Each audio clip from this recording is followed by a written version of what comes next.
Le jeu du dictionnaire. Chapitre 1. Palangrotte. Tous les mardis, nous jouons au jeu du dictionnaire. Le maître prétend que c'est un excellent moyen d'enrichir notre vocabulaire. L'idée lui est venue un jour comme ça. Il est entré dans la classe et nous a demandé: « Connaissez-vous le jeu du dictionnaire ? J'y ai joué hier soir avec des amis et on s'est beaucoup amusé. » « Lequel, jeu du dictionnaire ?» a interrogé Benjamin comme s'il en connaissait 50. Le maître a paru étonné. « Parce qu'il en existe plusieurs ? » « 2. On ouvre le dictionnaire au hasard, et soit on lit la définition et il faut trouver le mot, soit au contraire, on lit le mot et il faut trouver la définition. »« Eh bien moi, a dit M. Michel, je parle de trouver la définition. »« C'est nul, a lancé Ousmane.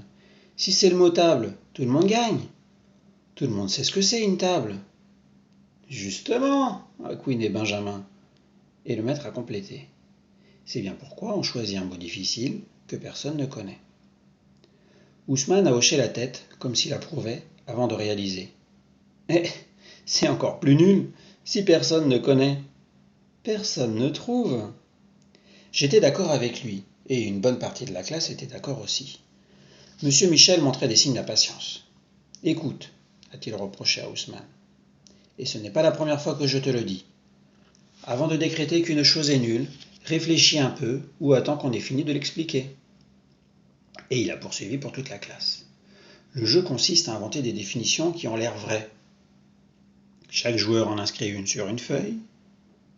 Quant à celui qui a choisi le mot dans le dictionnaire, il recopie la bonne définition.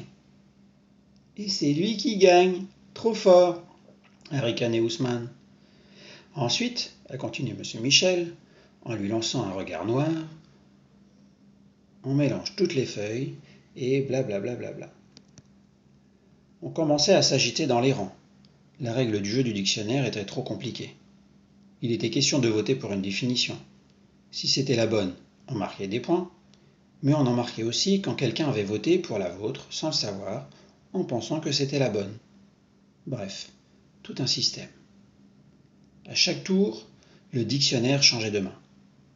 Comme on était 25, on allait y passer la semaine. Le maître a bien vu que nous n'étions pas emballés, sauf Benjamin qui suppliait au premier rang. « Allez, monsieur, on joue, dites oui, dites oui !» D'accord, mais nous simplifierons la règle. Je recueillerai vos feuilles et je lirai vos définitions à voix haute, pas toutes, seulement les plus intéressantes, les plus originales ou les plus astucieuses. Ensuite, nous en choisirons 2 ou 3 que nous publierons dans le journal de l'école à la rubrique vocabulaire, à côté de la vraie. Ousmane, peux-tu me dire pourquoi tu fais cette tête de tragédie grecque ? Oui, monsieur, parce que c'est pas juste. Vous commencez par nous dire qu'on va jouer, et ça finit comme une leçon de morale. Eh oui, a soupiré le maître, il faut y faire. Je ne suis pas seulement ici pour t'aider à passer le temps, mais pour t'enseigner 2 ou 3 choses. Le plus étonnant, c'est qu'Ousmane n'a pas gardé longtemps sa tête de tragédie grecque. Il s'est très vite pris de passion pour le jeu du dictionnaire, et c'est presque toujours lui maintenant qui invente les définitions les plus drôles.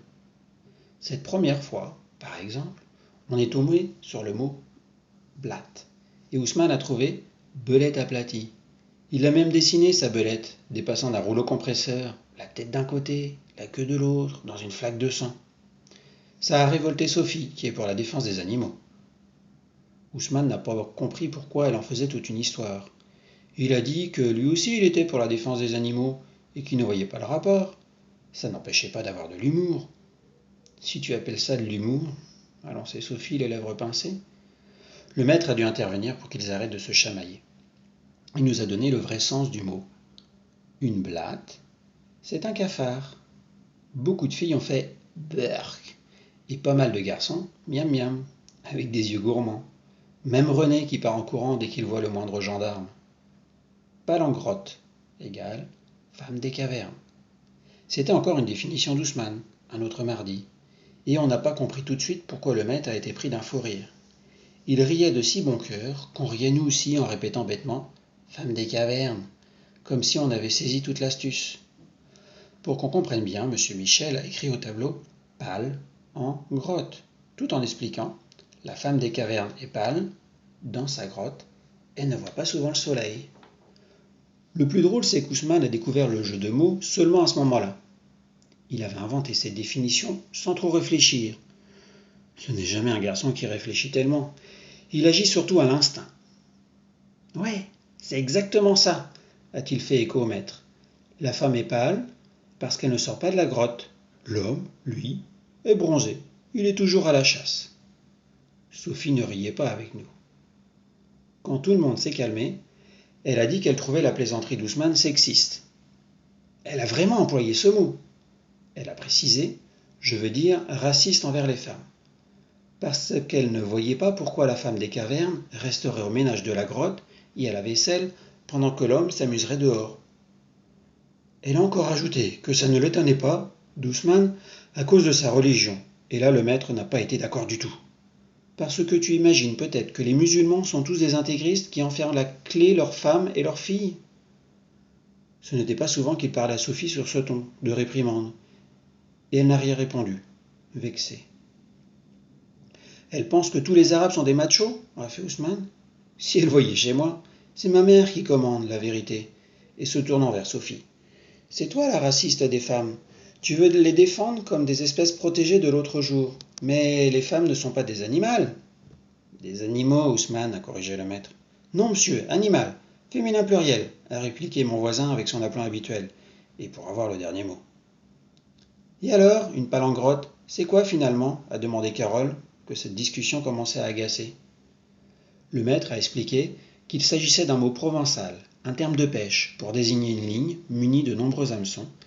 Et ça m'a donné des idées.